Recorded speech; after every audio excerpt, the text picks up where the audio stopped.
মহেশতলা যেতে পারবেন রাজ্যের বিরোধী দলনেতা শুভেন্দু অধিকারী। আগামীকাল পরশু তরশু অর্থাৎ 17, 18, 19-এর মধ্যে যে কোনো দিন তিনি যেতে পারবেন, তবে কিছু শর্ত থাকছে।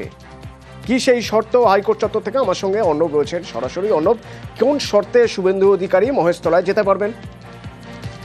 দেখো, মহেশতলা এবং তার সংলগ্ন এলাকায় যে গন্ডগোলের খবর এসেছিল, সেই গন্ডগোলের বিভিন্ন স্থানীয় মানুষের সঙ্গে দেখা করতে শুভেন্দু অধিকারী এবং তার সঙ্গে একজন বিধায়ক শঙ্কর ঘোষ, তারা দুজনেই যেতে পারবেন।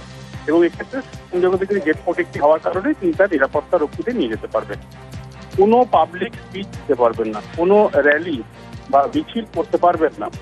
একই সঙ্গে এমন কোনো পদক্ষেপ তিনি করবেন না যাতে আইন শৃঙ্খলার অবনতি হয়, এবং আইন শৃঙ্খলা যদি অবনতি হয় সেক্ষেত্রে উপস্থিত পুলিশ আধিকারিকরা পদক্ষেপ করবে, এবং সেক্ষেত্রে পুলিশ পর্যাপ্ত পরিমাণে যাতে মজুদ থাকে যে কোনো ধরনের অশান্তি বা আইন শৃঙ্খলা অবনতি আটকাতে, সে বিষয়টা সুনিশ্চিত করার জন্য পুলিশ আধিকারিকদের নির্দেশ দিয়েছে বিচারপতি প্রবোধ ভট্টাচার্য।